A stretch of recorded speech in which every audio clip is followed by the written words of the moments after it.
Okay, in this video what I'm going to do is demonstrate how to do bar by bar work when you need to keep two charts in sync with each other. On the left I have a 110 tick chart for the crude market, and on the right I have a 5-minute chart for the same crude market.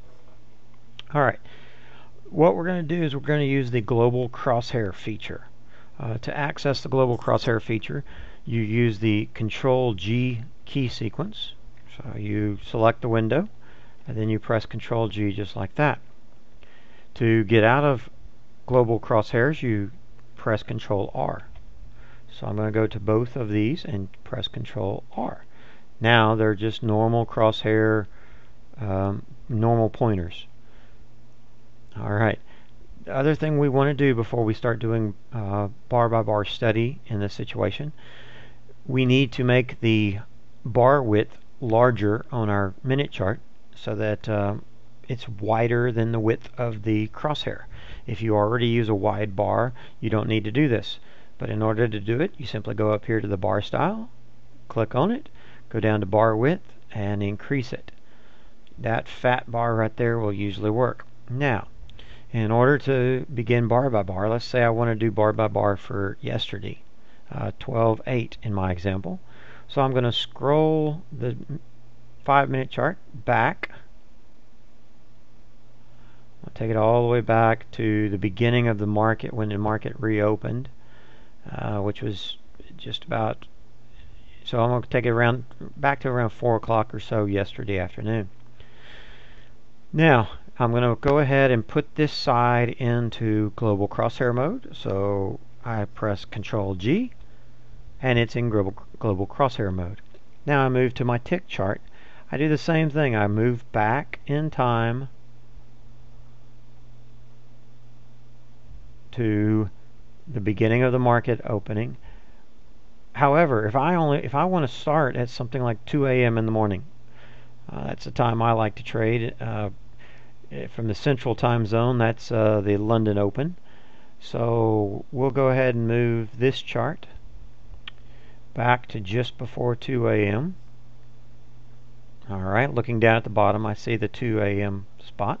So I'll move back to 146.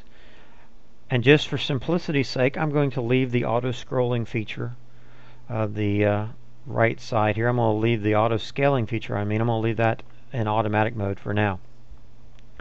So I put my cursor right down, my arrow, or put it right down here in this corner, so that it's to the right of the newest tick.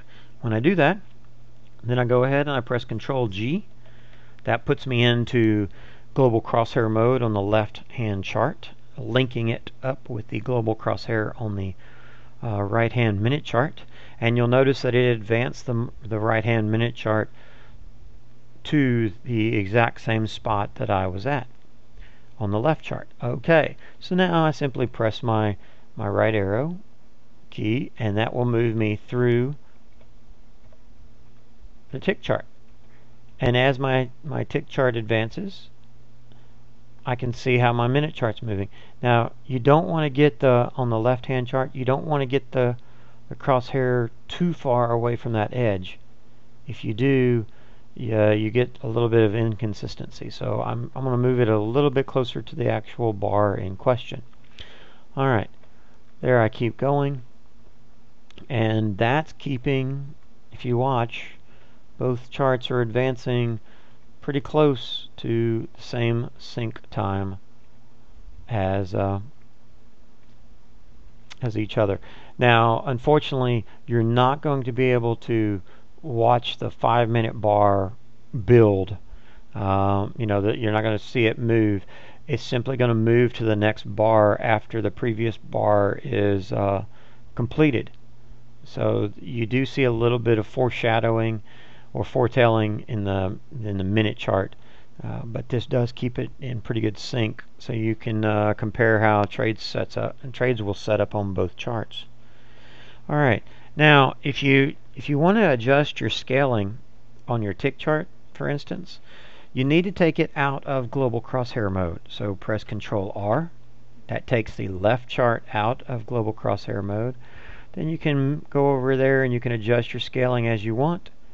And then when you're content with it, you move your pointer back in kind of close, basically right down here by where the outer band is. Move it close to that edge there, and then you press Control G to put yourself back in to global crosshair mode.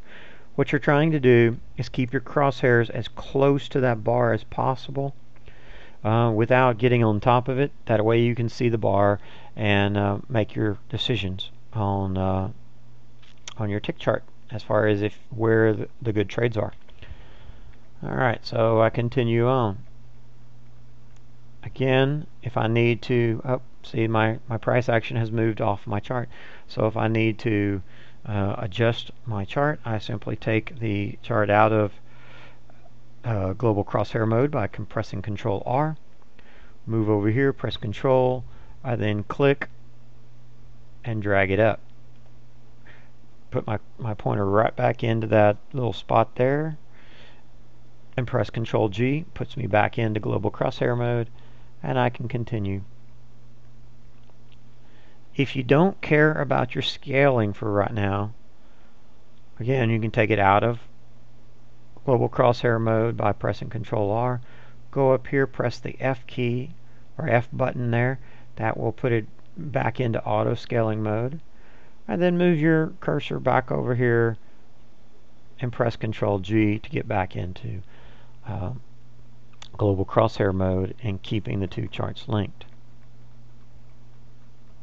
Now, if for some reason you do something where you get the minute chart out of sync with the tick chart, what you can do, take your tick chart out of global crosshair mode wherever you want to be. Like I'm going to back up here to roughly the 4 o'clock time frame, and then I'm going to move over here to my minute chart. I'm going to drag it back in time, take it way back, take it back early. So I'm going to take it back to pretty much the midnight hour. Alright, again leaving it in global crosshair mode. I move back over here to this chart, put my cursor back in that little sweet spot there, and I press Control G. When I do that, it syncs the 5-minute chart back up to my tick chart, and I'm able to resume my analysis bar by bar. Alright, and that's all there is to it.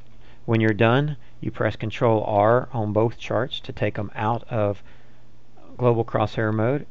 And then if you want to shrink your bar width, remember, go to bar style, bar width, take it back down to the width you're comfortable with.